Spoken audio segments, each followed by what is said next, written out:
Okay sir. కూటమి ప్రభుత్వం పనితీరు ఎలా ఉందంటే మీరేం చెప్తారు? కూటమి ప్రభుత్వం పనితీరు అంటే వాళ్ళ ప్రజల్లోకి వెళ్తే ప్రజలే చెప్తారు వాళ్ళ. ఎందుకంటే 5 సంవత్సరాల చేయవలసిన పనిని 15 నెలల్లో కూటమి ప్రభుత్వం పూర్తి చేసింది. దానికి నిదర్శనము ఇవాళ ప్రజల్లో ఉన్న హర్షాకి వ్యతిరేకాలే. ప్రజల్లో నుంచి వచ్చే మంచి స్పందన. ఎన్నికల్లో ఇచ్చిన హామీలన్నీ అమలు చేస్తున్నారా లేదా?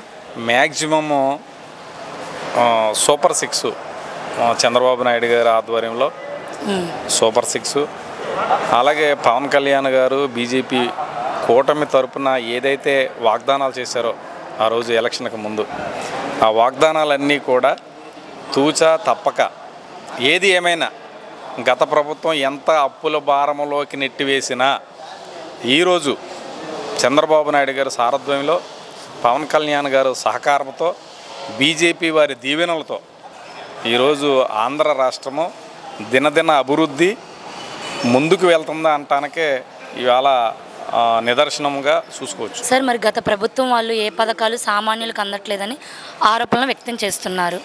దీని గురించి మీరేమంటారు? గత ప్రభుత్వం వారు చెప్పే మరి వ్యతిరేకమైన విధానాలు ఏవైతే ఉన్నాయో వాళ్ళ ప్రజల్లోకి వస్తే తెలుస్తుంది. ప్రజల్లోకి వస్తే ప్రజలు ఏం చెప్పదలుచుకున్నారో వాళ్ళు చెప్తారు. వాళ్ళు ఎక్కడో కూర్చొని మాజీ ముఖ్యమంత్రి గారు లండన్లో ఉండి ఇక్కడున్న చోటా మోటా నాయకులేమో ఇక్కడుండి అవాకులు చెవాకులు పేలటం అనేది కాదు. వాస్తవాలు తెలుసుకోవాలంటే రండి మీరు ప్రజల్లోకి వచ్చి ఏం జరుగుతుందో, గతంలో ఏం వాగ్దానాలు చేశారో, కూటమి ప్రభుత్వం తరపున ఏం వాగ్దానాలు చేశారో ఆ వాగ్దానాలని జరుగుతున్నా లేదా ప్రజలే చెప్తారు. నాయకులు కూడా చెప్పడం అసలు. వాళ్ళు ఏమంటున్నారంటే సార్, ఈ 15 నెలలు జరిగింది కదా, టోటల్గా ప్రభుత్వం ఫెయిల్ అయిందని అంటున్నారు. దాని గురించి మీరేమంటారు? టోటల్గా ప్రభుత్వం ఫెయిల్ అయిందంటే మేము తిట్టడంలో ఫెయిల్ అయ్యామండి. కూటమి ప్రభుత్వంలో ఇతర పార్టీని, ఇతర వ్యక్తుల్ని, లేకపోతే ఇతర వ్యక్తులు కుటుంబాలలో ఉన్న సభ్యులను, మహిళలను, వారి పిల్లలను తిట్టడంలో మేము మాత్రం ఫెయిల్ అయ్యాము. అది కరెక్ట్. దానికి నేను నిదర్శనం చెప్తున్నాను కదా. మేము తిట్టడంలో ఫెయిల్ అయ్యాము. అన్యాయంగా అక్రమంగా కేసులు బానాయించడంలో ఫెయిల్ అయ్యాము. సార్, జగన్ గారు అసెంబ్లీకి ఎందుకు రావట్లేదు అనుకుంటున్నారు? జగన్ గారు అసెంబ్లీలకు వస్తే ఇవాళ గతంలో ఆయన చంద్రబాబు నాయుడు గారు 23 సీట్లతో ప్రతిపక్షంలో ఉన్నప్పుడు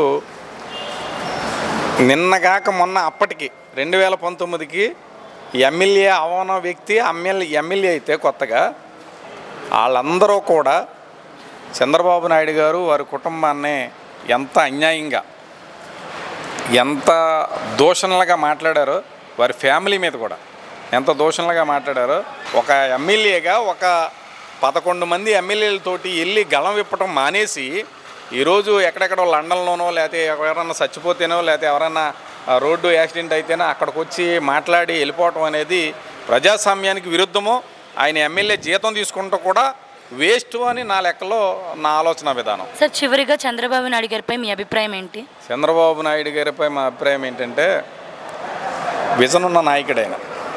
ఇవాళ రాష్ట్రము అధోగతి పాలైపోయినా రాష్ట్రంలో ఉన్న ప్రజలు కూడా ఇబ్బందులు పడుతున్న పరిస్థితుల్లో ఒక వెంటిలేటర్ మీద ఉన్న ప్రభుత్వాన్నే ఇవాళ గాడిని పెట్టించి ఇటు రాజధాని పనులు కానీ, అటు పోలవరం డయాఫామ్ వాల్ కానీ, ప్రజలకి సంక్షేమ పథకాలు కానీ, ఇవన్నిటిలో విషయంలో ఏదైనా ఒక్కటి తక్కువైందని చెప్పని ప్రజలతో అనిపించమని వాళ్ళు అంటాం కాదు. రండి ప్రజల్లోకి వెళ్దాం, మేము వస్తాం, మీరు రండి ప్రజల్లోకి వెళ్దాం. కూటమి ప్రభుత్వం తరపున మేము అందరం వస్తాం, మీరు రండి ప్రజల్లోకి వెళ్దాం. ఎవరో తిట్టుకోం అవసరంలా, ఏ నాయకుడిని విమర్శించడం అవసరంలా. నువ్వు ప్రజల్లోకి వెళ్ళి అది జరుగుతుందా లేదనేది తెలియపరిచి అప్పుడు నువ్వు ఏదన్నా అంటే మేము ఒప్పుకుంటాం తప్ప ఈరోజు ఇప్పుడున్న పరిస్థితిని బట్టి కూటమి ప్రభుత్వాన్ని ఏమన్నా అంటే మాత్రం ఊరుకునే ప్రసక్తే లేదని చెప్పని బల్లగుద్ది మరీ చెప్పదలుచుకున్నాం మేము.